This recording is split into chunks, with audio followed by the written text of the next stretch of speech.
किसान के नाम के साथ मैं हूँ बिन्यामीन शौकत। तरक्की याफ्ता ममालिक के किसान भी बहुत स्मार्ट तरीके से ज़राअत करते हैं।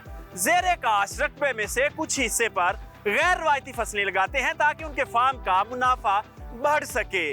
मगर हमारे किसान गंदम, चावल, मकई, गन्ना, कपास और सब्जियों के अलावा कुछ सोचते ही नहीं।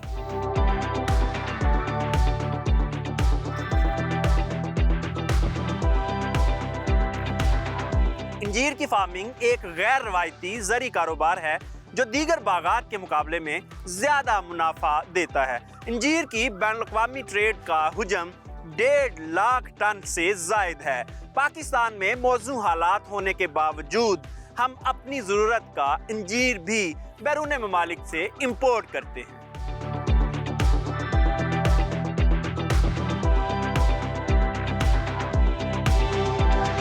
आज का प्रोग्राम जन्नत के फल इंजीर के बारे में है।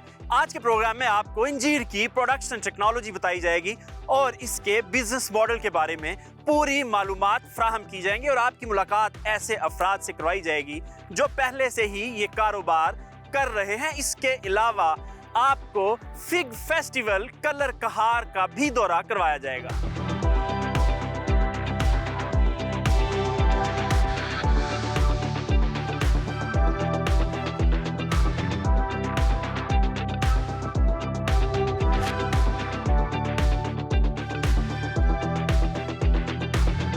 जादुई फल इंजीर दुनिया का वाहिद फल है जिसमें बहुत से नायाब मिनरल्स पाए जाते हैं। एक ताज़ा इंजीर में 30 calories, 1 gram fibre, 3% copper, 2% magnesium, 2% potassium, vitamin B6 3% और इसके अलावा बहुत से ऐसे माइक्रो न्यूट्रिएंट्स मौजूद होते हैं जो दीगर ग़िज़ाओं में नहीं मिलते। फैट न होने के बायस ये फल डाइटिंग करने वालों के लिए इंतहाई मुफीद है। इंजीर की काश्त के लिए मौजूद मौसम होने के बावजूद पाकिस्तान में अभी तक इसकी लार्ज स्केल पर फार्मिंग शुरू नहीं हो सकी।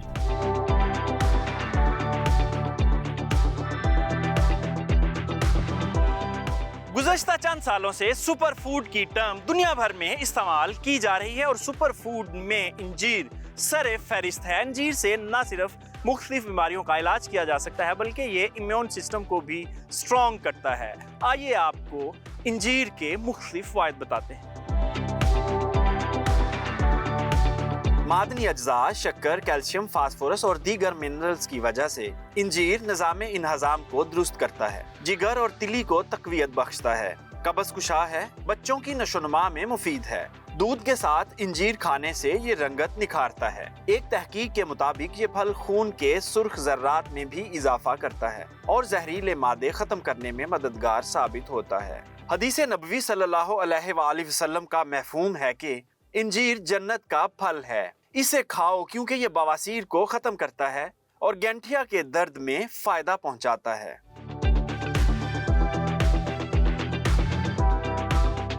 यूं तो पाकिस्तान भर में इंजीर काश्त हो सकता है और घरेलू पैमाने पर लोगों ने इंजीर के दरख्त लगा भी रखे हैं, उनसे पैदावार भी हासिल की जा रही है। मगर पोठोहार का इलाका या ऐसे इलाके जहां जमीन में छोटे पत्थर पाए जाते हों, ऐसी जमीनों में मिनरल्स और कैल्शियम की मिकदार दीगर जमीनों की निस्बत ज्यादा होती है। इसलिए इंजीर की पैदावार के लिए ये इलाके ज्यादा मौजू समझे जाते हैं।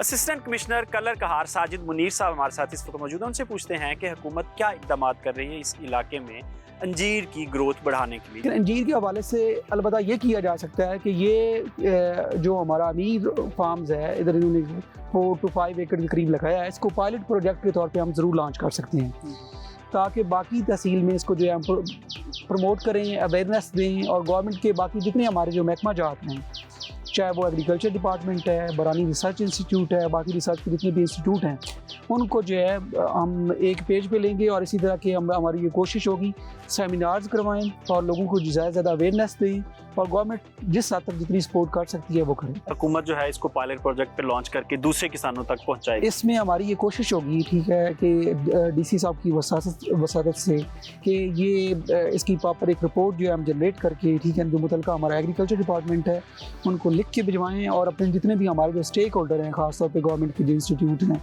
चाहे वो रिसर्च इंस्टीट्यूट है, इसके अलावा जो एग्रीकल्चर इंस्टीट्यूट है, तो इंशाल्लाह मिल के हम कोशिश करेंगे कि जितनी बेहतरी ला सकें और ख़ासतौर पर इंजीर को प्रमोट करें। जी सर, बहुत शुक्रिया। उम्मीद करते हैं कि हुकूमत के तावन से और इदारों के R&D से इस एरिया के बाकी किसान भी इंजीर की काश्त की तरफ मुतवज्जा होंगे। कुछ फल अल्लाह ताला को इतने पसंद हैं कि कुरान पाक में अल्लाह ताला ने उन फलों की कसम उठाई है। ऐसे फलों का कारोबार करना, इनके बागात लगाना बाइसे बरकत समझा जाता है, और ऐसे बागात जिनका जिक्र कुरान पाक में हो उसको कुरानिक गार्डन कहा जाता है। आइए आपको बताते हैं कि कुरानिक गार्डन किन किन फलों का मुरक्कब है और कौन कौन से इसमें फल के बागात आते हैं। कुरानिक गार्डन में इंजीर, अनार, जैतून, केला, अंगूर और खजूर शामिल हैं। ये वो फल हैं जिनको काश्त करना और उनका कारोबार करना अफजल समझा जाता है। अदाद-ओ-शुमार के मुताबिक फिग का फी एकड़ दूसरी फसलों से ज़्यादा मुनाफा देता है। क्या वजूहात हैं कि आज तक इसकी कमर्शियल फार्मिंग नहीं हो सकी, किसान इस तरफ राग़िब नहीं हो सका? ये जानने के लिए हम पाकिस्तान के सबसे बड़े फिग फार्मर के साथ मौजूद हैं। अब्दुल रकीब अवान साहब इस वक्त हमारे साथ मौजूद हैं और उनसे पूछते हैं कि क्या मसाइल हैं किसान को जिसकी वजह से किसान फिग के बागात नहीं लगा रहा। जो बुनियादी बात है पाकिस्तान के अंदर नहीं हो रहा। अगर आप स्टैट्स देखें, दुनिया के टॉप 10 कंट्रीज़ जिनमें सबसे ज़्यादा फिग प्रोड्यूस करने वाली नेशंस हैं उनमें से 7 मुस्लिम ममालिक। सबसे ज़्यादा जो फिग है जी ये टर्की की इंडस्ट्री है। टर्की के अंदर ऐसे ख़ानदान हैं जो हज़ार साल से इसी से वाबस्ता हैं। हमने जब इस चीज़ को शुरू किया तो कई बंदों ने हमें ये कहा कि ये पॉसिबल नहीं है, लेकिन अल्लाह ताला दर्जात बुलंद करे वाले साहब के, वो इसको एज मतलब जो है मिशन लेके चले। कुछ लोगों ने ये कहा कि जी आप जब इसको लगाएंगे आपसे ये फल नहीं संभाला जाएगा, और ये एक हकीकत की बात है कि इस फार्म को संभालना बहुत मुश्किल हो जाता है। जब ये फल उतरना शुरू होता है तो इस फल का ऑलमोस्ट हर रोज़ का 1 टन का फल उतरता है, और वो फल की शेल्फ लाइफ 1 दिन 2 दिन से ऊपर नहीं रहती। यानी जो प्रोसेसिंग है वो इसमें इंतहाई ज़रूरी है, बिल्कुल वैसे ही जैसे दूध है। एक तो ये कंस्ट्रेंट है कि इसकी शेल्फ लाइफ कम है, इसके अलावा फार्मर्स को क्या प्रॉब्लम? एक तो लोगों में उसके ताज़ा फल को ऐसे खाने का कोई रिवाज नहीं था। फिर ये है आड़ती या जो बंदा बैठा है वो नई प्रोडक्ट नहीं इंट्रोड्यूस करवाता, वो कहते हैं जो चली हुई प्रोडक्ट है वो जो जिसकी ऑलरेडी डिमांड है। तो हम आपका दूसरा पॉइंट ये है कि मार्केट में फ्रेश की डिमांड नहीं है। लोग खाना लोगों समटाइम्स लोग कहते हैं कि हमें पता ही नहीं है कि इसको फ्रेश फल के तौर पे भी इस तरह इसके अलावा क्या मसला है? इसकी जो वैल्यू एडिशन है उसके लिए आपको टेक्निकल एक्सपर्टीज चाहिए, आपको इन्वेस्टमेंट चाहिए। हमारी जो सबसे ज़्यादा सक्सेसफुल प्रोडक्ट रही है वो हमारी ड्राइड इंजीर। अच्छा, वो अच्छी खासी लेबर इंटेंसिव है, क्योंकि जब हम उसको तोड़ते हैं फिर हम उसको ऐसे रखते नहीं हैं, फिर उसको उसी वक्त से प्रोसेस शुरू करते हैं, फिर हम उसको जो है सन ड्राई करते हैं। तो उसका भी जो एक प्रोसेस है ना वो ऐसा है कि उसको कम से कम भी मतलब आपको you need dozens of people labourers जो ट्रेंड हो। आपको एक बड़ी छत चाहिए, बड़ी बिल्डिंग चाहिए, रखने के लिए चाहिए। फिर इसको आप पैक नहीं कर सकते, आपने इसको खुली जगह चाहिए ड्राई होने के लिए। हम मतलब पर्पस बिल्ट जगह न भी हो तो फिर भी आपको काफ़ी बड़ी बिल्डिंग चाहिए। ये इसके ड्राइंग का जो प्रोसेस है। जी सर, आपके वक्त का बहुत शुक्रिया। पाकिस्तान में इंजीर के कमर्शियल फार्म्स की तादाद बहुत कम है। मुख्तसर ब्रेक और ब्रेक के बाद आपको पाकिस्तान के इंजीर के सबसे बड़े फार्म का दौरा करवाएंगे और आपको ये भी बताएंगे कि अगर आप 1 एकड़ पर इंजीर लगाना चाह रहे हैं तो आपका कितना खर्चा आएगा और कितना मुनाफा आएगा। Stay with us.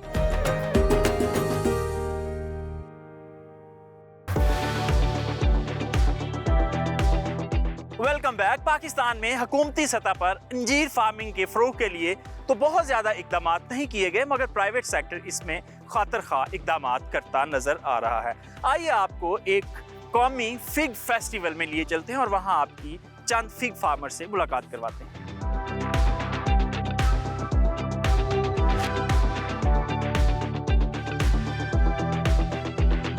Fig festival को इस प्रोग्राम का हिस्सा बनाने का मकसद ये है कि इस कारोबार में दिलचस्पी रखने वाले हजरात देख सकें कि इंजीर के कारोबार को पाकिस्तान में किस तरह प्रमोट किया जा रहा है।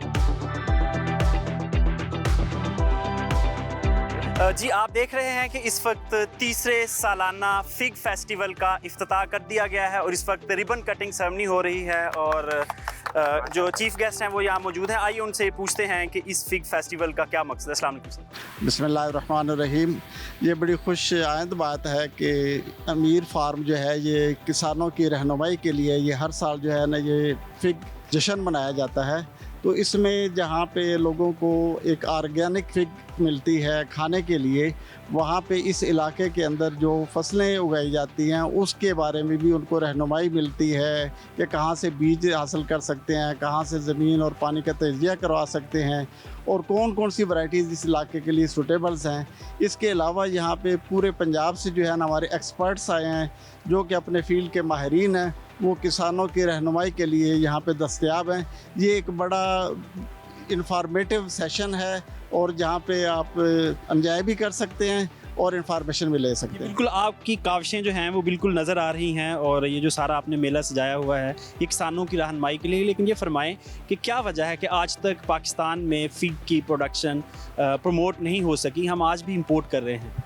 ये देखें, ये इंट्रोडक्शन एक प्लांट है, पहले हमारे यहाँ पे नहीं था। जिस तरह हर मौसम के हिसाब से ये चीज़ें होती हैं, ये भी हमारे साइंटिस्ट की इसमें एफर्ट्स हैं और इसमें जो पायनियर हैं ये अमीर फार्म वाले हैं कि इन्होंने जो है ना जी सबसे पहले जो है ना इतने बड़े एरिया पे लगाया है। लेकिन अब ये पूरे पंजाब के अंदर ये फैल चुका है। अब तो जो है ना फैसलाबाद में भी लग रहे हैं, बाकी जगहों पे भी हैं और आप तकरीबन जो है ना हर घर में ही देखते हैं कि अंजीर का पौधा लगा हुआ है। जी बिल्कुल, इस वक्त पाकिस्तान में सबसे बड़ा फार्म जो है वो अमीर फार्म्स ही है और 4 एकड़ पर मुश्तमिल है। लेकिन जो दुनिया का स्टैंडर्ड है वो सैकड़ों एकड़ है जो कमर्शियल फार्म्स हैं। तो आप क्या कब तक प्लान कर रहे हैं इसको कमर्शियल लेवल पे ले जाने का, जिस तरह दुनिया में एक कमर्शियल स्टैंडर्ड है? ये देखें, जो इरिगेटेड है वहाँ पे तो बड़े फार्म मुमकिन है। यहाँ पे पोथवार में हमें सबसे पहले जो है ना जी पानी का इशू है। पानी क्योंकि लिमिटेड है तो इसके लिए जो है ना हाई एफिशिएंसी जो इरिगेशन सिस्टम है, ड्रिप है, स्प्रिंकलर है, अब वो हुकूमत पंजाब जो है उसके अंदर काफ़ी हद तक 70 और 30 के हिसाब से सब्सिडी दे रही है। जैसे जो किसान अप्लाई करेंगे और इस्टेब्लिश करने के लिए वो करेंगे तो यहाँ पे काफ़ी ज़्यादा पंजाब गवर्नमेंट प्रोजेक्ट्स चला रही है, जिसकी वजह से ये जो है सिर्फ इंजीर ही नहीं, बादाम भी हैं और अभी जो आपने देखा है ब्लैकबेरी है और इस तरह के काफ़ी सारे फ्रूट्स हैं जो कि इंट्रोड्यूस किए हैं। और इसको पंजाब हुकूमत ने ज़िला चकवाल को जो है ना ऑलिव वैली डिक्लेयर किया है। ये एक बहुत बड़ा एक हुकूमत पंजाब की तरफ से एक काविश है और इसमें हमारी जहाँ पे हम अरबों रुपया खर्च कर रहे हैं इस वक्त तेल के इंपोर्ट के ऊपर, एडिबल ऑयल्स के ऊपर, तो इंशाल्लाह हम सिर्फ खुद कफील ही नहीं होंगे बल्कि हम एक्सपोर्ट भी करेंगे। सर बहुत शुक्रिया।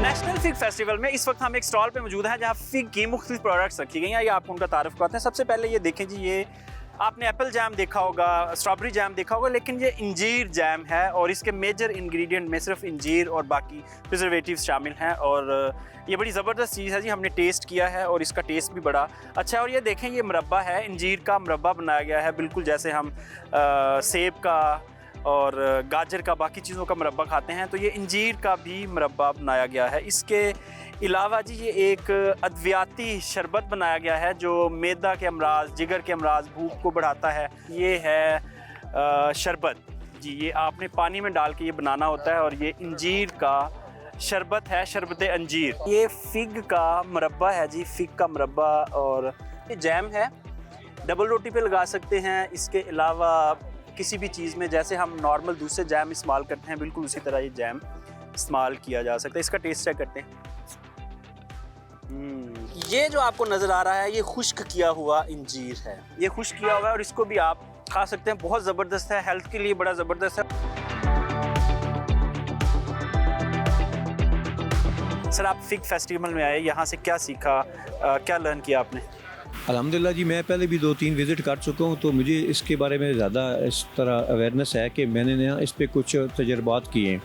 इंजीर के जो जैम है, इंजीर का जो शरबत है और इंजीर की जो ड्राई इंजीर है वो तो हर किसी को पता ही है। तो जो मेन इनका जो प्रोडक्ट है ना इंजीर जैम का शरबत, उसको मैंने मुख्तलिफ तरीके से इस्तेमाल किया है और लोगों को भी कराया है। बहुत अच्छा लगा, बड़ी फ्रेश फिग है और बहुत अच्छी क्वालिटी की है। हमने काफ़ी ज़्यादा परचेज़ भी की है। आपने यहाँ से क्या क्या बाय किया फिग का? हमने फिग जैम किया और ड्राइड फिग लिया और हनी भी लिया हम लोगों ने। तो आज पता चला कि यहाँ पे जो है ना मेला है, इंजीर का मेला है, तो इसी सिलसिले में आए। माशाल्लाह देख के बहुत खुशी हुई है। वैसे मुझे अंजीर बहुत पसंद है, तो आज फेस्टिवल लगा था तो मैंने कहा अपनी फैमिली के साथ देख के आऊँ कि कैसा है। तो बहुत अच्छा है, तो काफ़ी हेल्दी भी होती है हमारे लिए, तो हमें खानी चाहिए। क्या क्या खाते हैं फिग का? फिग भी खा लेता हूँ और फिग का जूस भी, फिग मार्गरीटा भी खा लेता हूँ। हमारे साथ एक और फैमिली मौजूद है जो फिग फेस्टिवल पे आए हुए हैं। उनसे पूछते हैं कि जो इंजीर है इसकी दस्तयाबी के हवाले से क्या मसाइल हैं। जी अस्सलाम वालेकुम, आसानी से मिल जाता है मार्केट से? वालेकुम सलाम। नहीं अभी तो आई थिंक मुश्किल है मिलना। इस फेस्टिवल्स वगैरह में आके मालूम होता है कि हाँ ये अवेलेबल है, तो ये बहुत अच्छी चीज़ इन्होंने की है यहाँ पे। हमारे साथ इस वक्त मोहम्मद अरशद मौजूद हैं। मोहम्मद अरशद ने घर में फिग के प्लांट्स लगाए हुए हैं और उनसे फल भी ले रहे हैं। आइए उनसे पूछते हैं कि उनका ये तजर्बा कैसा रहा। अस्सलाम वालेकुम। वालेकुम सलाम। जी बताइएगा। मैंने घर में 3 पौधे लगाए हैं, 2 ब्लैक वाली है और एक तुर्किश है, वो येलो कलर की है। तो मैंने NARC से पौधे लाए थे, बड़ी ज़बरदस्त फ्रूटिंग कर रहे हैं। 3 माह के बाद फ्रूटिंग शुरू हो पड़ी है और पत्ते के साथ 2 इकट्ठे फल दे रहे हैं, हर पत्ते के साथ 2 फल निकल रहे हैं। जी बहुत शुक्रिया। हमारे जो किसान भाई या ऐसे लोग जिनके घर में थोड़ी बहुत जगह है, वो इंजीर का पौधा लगाकर शौक भी पूरा कर सकते हैं और उसके अलावा हेल्दी न्यूट्रिशनल फूड भी वहाँ से ले सकते हैं।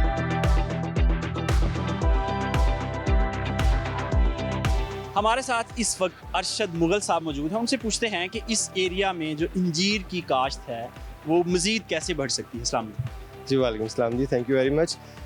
सबसे पहली बात तो ये है जी कि इन्होंने जो इनिशिएटिव लिया उसको देखते हुए तो मैं ये समझता हूँ कि पोठोहार के जो आम किसान हैं उनको चाहिए कि इसको ज़्यादा से ज़्यादा फ़रोग दें, काश्त करें इसको।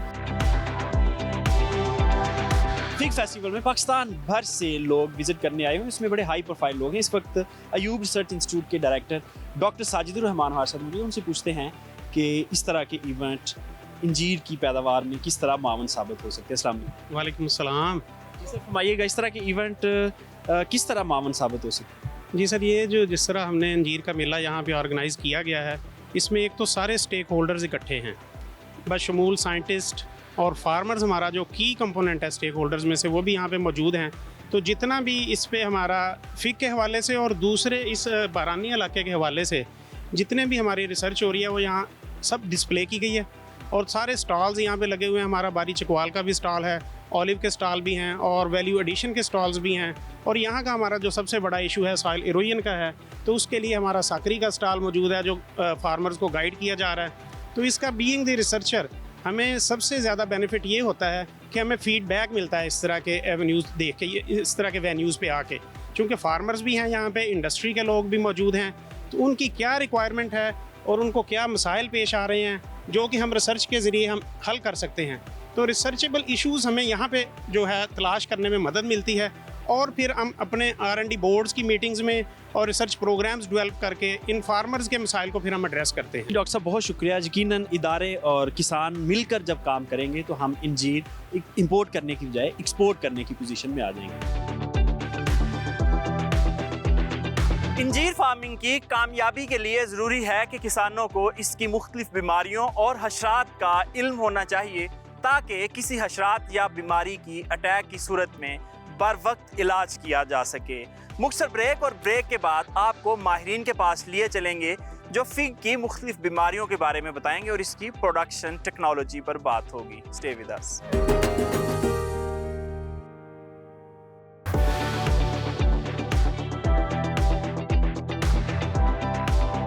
Welcome back. दुनिया भर में सुपर फूड के तौर पर पहचाना जाने वाला फ्रूट फिग पाकिस्तान में ग्रो क्यों नहीं हो सका? क्या वजूहात हैं कि किसान इसकी तरफ माइल नहीं हो सके। पाकिस्तान में आज तक सबसे बड़ा फार्म सिर्फ 5 एकड़ का है, जबकि दुनिया में इसका स्टैंडर्ड सैकड़ों एकड़ पर मुहित होता है। आइए आपको चंद वजूहात बताते हैं जिनकी वजह से किसान आज तक इंजीर काश्त करने की तरफ माइल नहीं हो सके। ताज़ा इंजीर की शेल्फ लाइफ सिर्फ 24 घंटे तक है। इसी अरसे के दौरान इसे इस्तेमाल करना होता है या प्रोसेसिंग में डालना होता है। कोल्ड सप्लाई चेन ना होने के बायस हमारे यहाँ ताज़ा इंजीर का इस्तेमाल बहुत कम है। इंजीर की फार्मिंग कम होने की एक वजह यह भी है कि लोग पाकिस्तान में ताज़ा इंजीर बहुत कम इस्तेमाल करते हैं। हुकूमती सपोर्ट ना होने के बायस इसकी फार्मिंग भी बड़े स्केल पर नहीं की जा सकी। अगर हुकूमत इंजीर फार्मिंग को सपोर्ट करे तो इसकी मुख्तलिफ मसनूआत बनाकर उन्हें एक्सपोर्ट करके अरबों डॉलर्स का कीमती ज़र मुबादला कमाया जा सकता है। तो यहाँ हमारे साथ जो पायनियर मेंबर हैं इस फार्म के, शदीदुल अवान साहब मौजूद हैं। उनसे पूछते हैं कि ये फार्म शुरू करने के क्या मकसद थे और कब ये फार्म शुरू किया आपने। अस्सलाम वालेकुम सर। वालेकुम सलाम। सबसे पहले बहुत शुक्रिया आपने टाइम दिया। तो ये फार्म जी 2008 में इसकी बिगिनिंग हुई थी। और ये ग्रैंडफादर अमीर मोहम्मद अकरम अमान रहमतुल्लाह अलैह ने फर्स्ट जो पौधा था उन्होंने 2008 में लगाया था यहाँ पर। उसके बाद ये ग्रो होता गया, तो इसमें डिफरेंट, एक काबली अंजीर और एक ईरानी अंजीर, ये 2 हमारे पास फल हैं इस टाइम पर।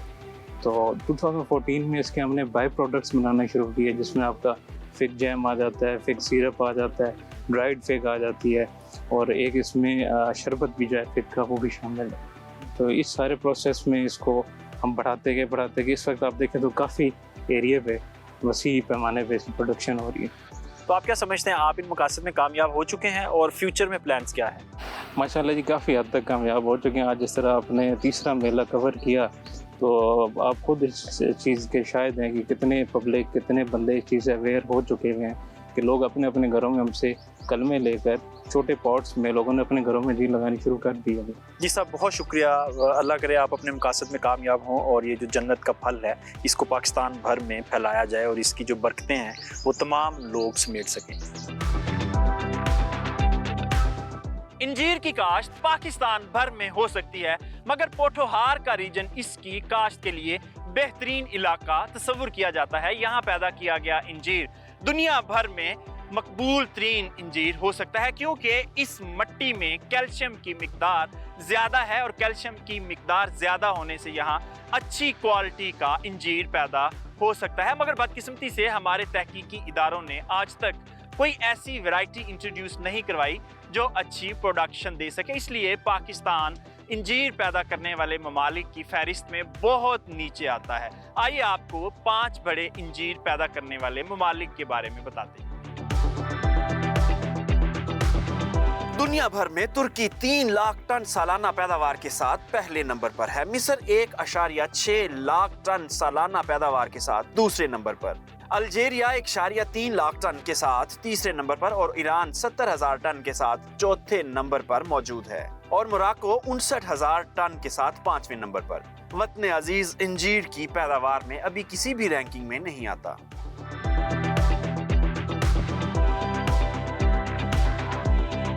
इंजीर का बाग जब तैयार हो जाता है, फ्रूटिंग तैयार हो जाती है, तो सिर्फ 2 माह होते हैं। 2 माह के अंदर अंदर इसकी या प्रोसेसिंग करनी होती है या फल को फरोख्त करना होता है, और ताज़ा फल मंडियों में बिकता नहीं। इतनी ज़्यादा की प्रोसेसिंग किसान के बस की बात नहीं है। हमारे साथ शहीदुल्लाह अवान साहब मौजूद हैं। उनसे पूछते हैं कि वो 5 एकड़ का बाग किस तरह प्रोसेस करते हैं और किस तरह इस फ्रूट को मैनेज करते हैं। अस्सलाम वालेकुम अस्सलाम। ये क्वेश्चन जो है ये आंसर करना तो आसान बात है, लेकिन इसको एक्चुअल फिज़िकल टर्म्स में इसको मैनेज करना ज़रा ज़्यादा मुश्किल बात होती है। इसमें बेसिक बल्क जो आता है वो तो फ्रूट का आता है। जैसे कि आपने इसमें दरख्त देखे होंगे, इन पे बहुत ज़्यादा फ्रूट लगता है, और ये सीज़न के शुरू में तो इसका प्रेशर इतना नहीं होता, लेकिन ड्यूरिंग मिड सीज़न जब दोनों टाइप्स के हमारे दरख्त का क्रॉप जो है ना तैयार होकर उतरता है, उस वक्त बहुत प्रेशर होता है। उस वक्त अमूमन हम अपने प्रोसेस को तेज़ करने के लिए करते ये हैं कि जैसे ही हम यहाँ से प्लकिंग करते हैं, कुछ सेल पॉइंट्स पे सेल कर देते हैं। उसके बाद जो हमारे पास मेजर बल्क जो होता है उसको हम शाम तक ग्राइंड कर देते हैं। उसको हम यहाँ से डायरेक्ट पल्प को लेके जाते हैं, उसको हम ग्राइंडर्स में डालते हैं और उसको हम सेमी प्रोसेस्ड करके हम उससे कंटेनर्स में अपने पास स्टोर कर लेते हैं।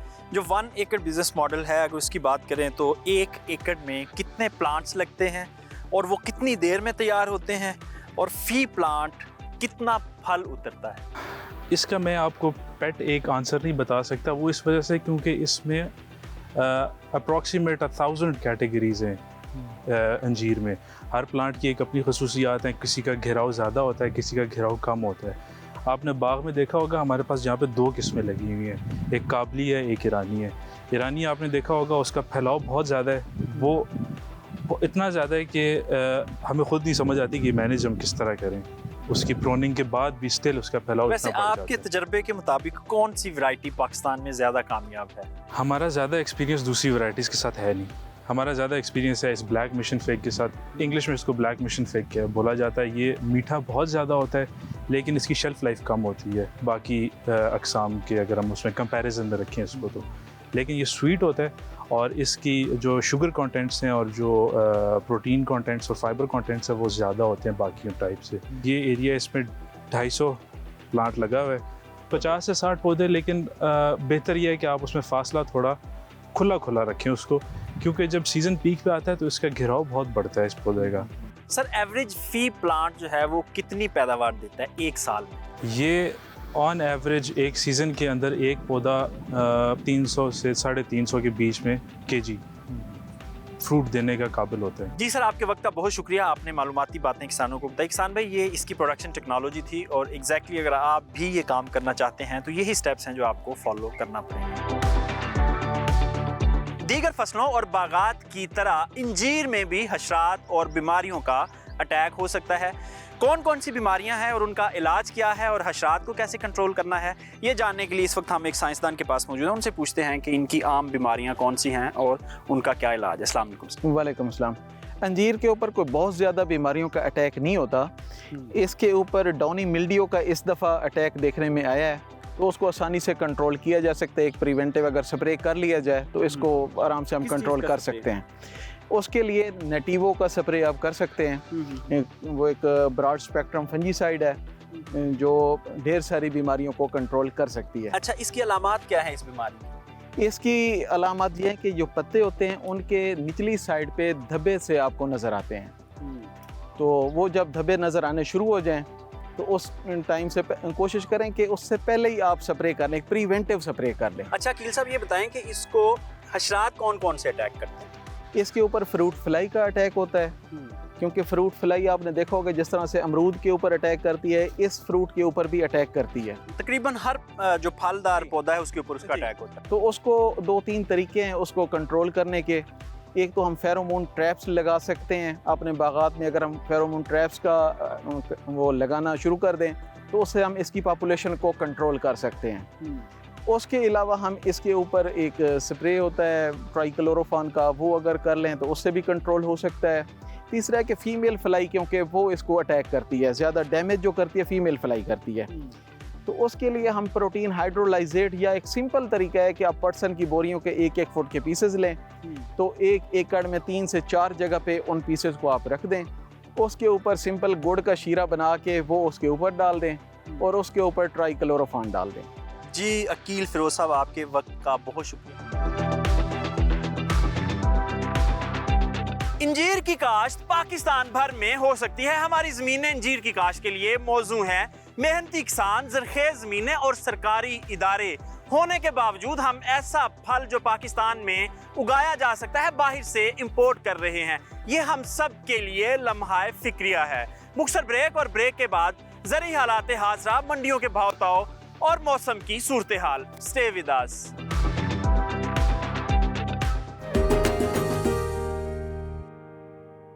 Welcome back. ज़रूरी हालात हाज़रा पर बात करने के लिए इस वक्त साइम रशीद साहब हमारे साथ मौजूद हैं। साइम साहब से पूछते हैं कि टेक्सटाइल की एक्सपोर्ट में 15% कमी आ चुकी है। साइम साहब, आप क्या समझते हैं ये कितना बड़ा धचका होगा इकोनॉमी के लिए? टेक्सटाइल हमारा बहुत बड़ा एक सेक्टर था जो कि हमारी एक्सपोर्ट की 90% एक्सपोर्ट हमारी टेक्सटाइल बेस्ड थी।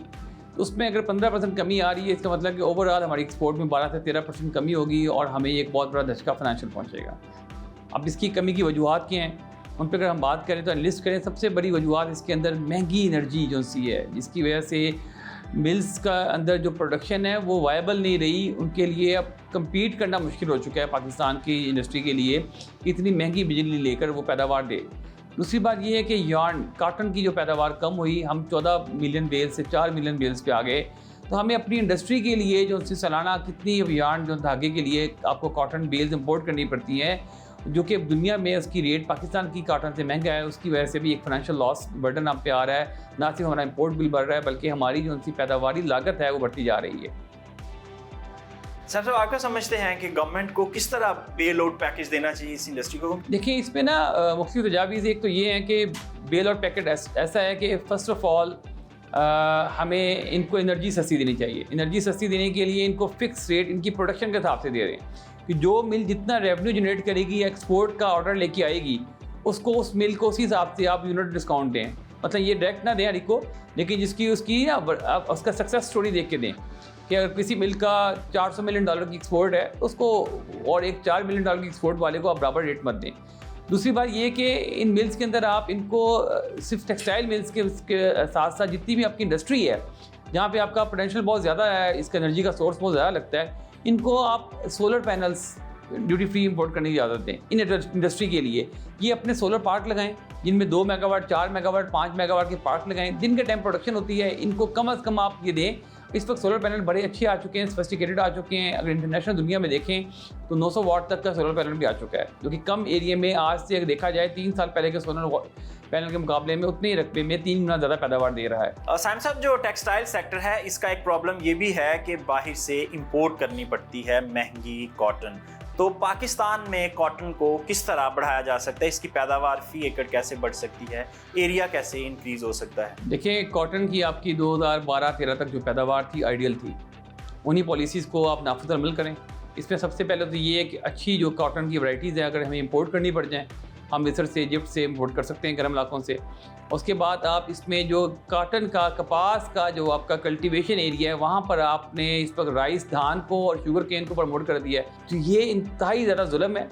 इंटरनेशनल मार्केट में देख लें, पिछले 10 साल से चीनी की जो कीमत है पाकिस्तान के अंदर प्रोडक्शन से कम है। साइम साहब, इस वक्त किसान को मकई फी एकड़ 1.5 लाख रुपए प्रॉफिट दे रही है तमाम अखराजात निकाल के, तो किसान कॉटन का रिस्क कैसे ले सकता है जिसमें गुज़श्ता 3-4 साल से फी एकड़ पैदावार भी कम है कॉटन की और किसान नुकसान भी कर रहा है? देखिए, यही वो पॉलिसीज़ होती है जिस पे गवर्नमेंट को इंटरवेन करना चाहिए। आप कॉटन की पैदावार औसत देखें 20 से 25 मन आती है, 8,500 स्पोर्ट प्राइस है, इसका मतलब है कि आप उसको 2 लाख का रेवेन्यू दे रहे हैं पर एकड़, 2 से 2.25 लाख, जबकि उसके मुकाबले में मकई का रेवेन्यू जो है वो 3 लाख क्रॉस कर गया, गन्ने का रेवेन्यू 3 लाख क्रॉस कर चुका है, धान की छोटी फसल भी आपको अच्छा रेवेन्यू दे रही है। इसमें एक तो हमारी जो कॉटन की, जो कपास की जो सा आपकी पैदावार है आप लेते हैं, उसकी जो सा रेट है 8,500 स्पोर्ट प्राइस, वो बहुत कम है, इसको 11,000 होना चाहिए था। सैम साहब, जो गवर्नमेंट का कैलेंडर है, जो क्रॉप कैलेंडर है, उसके मुताबिक जून में ही कपास लगती है, जबकि किसान जो है उस वक्त तक 70-80% तक लगा चुके होते हैं अपनी फसल। तो आप क्या समझते हैं, ये क्रॉप कैलेंडर भी चेंज करने की जरूरत है? सर, क्रॉप कैलेंडर के लिए सबसे पहले गवर्नमेंट के अफसरान को जगाना पड़ेगा जो कि ख्वाब गफलत की नींद सो रहे हैं। मसलन अगर आप इस वक्त गुर्जियाँ देखें, एक गुर्जी पे लगा हुआ था कि फॉल आर्मी वर्म के अंडों को और सुंडियों के हाथ से मसलें, मतलब ये फर्स्ट टाइम इतना जो उनका कंट्रोल का मैंने दुनिया में इससे पहले मज़गा केस कंट्रोल नहीं देखा। गवर्नमेंट अफसरान का तो ये हाल है, उन्हें पता ही नहीं है। उनसे आप 2 सवाल पूछ लें तो वो आगे से गुस्सा कर जाते हैं। आप यानी 40,000 पौधे हैं, अगर 1 एकड़ की बात करें तो 40,000 के एक वो जाके पत्तों पे मसलेंगे। ये वैसे ही है जी कि किसी ने कहा था कि अगर आप मच्छर से बीमारी से निजात कैसे हासिल करेंगे, उन्होंने कहा जी मच्छर को पकड़ें, मुंह खोलें, उसके मुंह में जहर टपका दें। तो ये वही रात गवर्नमेंट के अफसरान आपको पॉलिसियाँ देते हैं। और पाकिस्तान में इस वक्त मैंने फिर बात की थी कि फेलियर का मेन ज़राअत की जो सी कामयाबी ना होने की मेन वजह जो सी है वो आपकी महकमा ज़राअत के। सर, हो सकता है वो इंटीग्रेटेड पेस्ट मैनेजमेंट का तरीका एक बता रहे हो कि उसमें मैनुअल ये हाथ से बिल्कुल आप सही कह रहे हैं। ये शायद मेरे ख्याल में मरीख या किसी और सियारे से लिया गया तरीका है, जो पाकिस्तान की, जो दुनिया की ज़मीन जो सी है उस पर पाकिस्तान में स्पेशली अभी कारआमद नहीं है। लेकिन हम ये मजाक की तक बात थी, सीरियस बात ये है कि इन लोगों को महकमा ज़राअत की पूरे के पूरे महकमे के सिस्टम को जो गैर फ़ाल हो चुका है फ़ाल करने की शदीद ज़रूरत है। सैम साहब, बायो ऑर्गेनिक फास्फेट खादें, ये फास्फोरसी खादें हैं और पाकिस्तान में इस वक्त काफ़ी इन है, दुनिया में बड़ी कामयाबी से चल रही हैं, लेकिन कंप्लेन आ रही है कुछ फार्मर्स की कि ये असर नहीं दिखा रही जितना इनको दिखाना चाहिए, जितना क्लेम किया जाता है। देखें, ये आपने जो बात की है इंतहाई आपने ज़रूरी बात कर दी है जनाब। बायो ऑर्गेनिक फास्फेट के नाम पर BOP जिसे कहते हैं, पाकिस्तान में किसानों के साथ बहुत बड़ा धोखा हो रहा है। ये खाद के तो एक तो रजिस्टर्ड अदारे ही बहुत कम हैं, उसके बावजूद सैकड़ों लोग इसको मुख्तलिफ ब्रांड्स के साथ धड़ाधड़ इस खाद को बनाई जा रहे हैं। PSQC वाले ब्रांड रजिस्टर करी जा रहे हैं और इस पर आगे मॉनिटरिंग होती नहीं है, सारा का सारा करप्शन चल रहा है। ये खाद के अंदर 20% फास्फोरस कहते हैं, किसी में 6% निकलती, किसी में 8% निकलती, किसी में निकलते नहीं। इवन ये हालात है, लोग मट्टी भर के बेच रहे हैं। मैं मोहसिन नफ़ी साहब से बात करूँगा और जनाब मुराद अली शाह साहब से रिक्वेस्ट करूँगा कि आप फौरी तौर पर जितने भी है इस पर single super phosphate, BOP bio organic phosphate और NPS के नाम से फर्टिलाइज़र मौजूद हैं, इनके इंटेलिजेंस बेस्ड सैंपल लें। मतलब आप सैंपल लेके और इनको अच्छी लैब से, प्राइवेट लैब से आप टेस्ट करवाएंगे तो आपके आंखें खुली की खुली रह जाएंगी कि आप रिजल्ट देखेंगे, आपके हाथों के तोते उड़ जाएंगे कि हमारे फार्मर को क्या दिया जा रहा है। इनके खिलाफ सख्त एक्शन लेने की ज़रूरत है। मुमकिन है 5% लोग सही बना रहे हो, लेकिन वो 5% से ज़्यादा नहीं है। जी सर, बहुत शुक्रिया। इसके साथ ही प्रोग्राम का वक्त ख़त्म होता है, इजाज़त दीजिए, खुदा हाफिज़।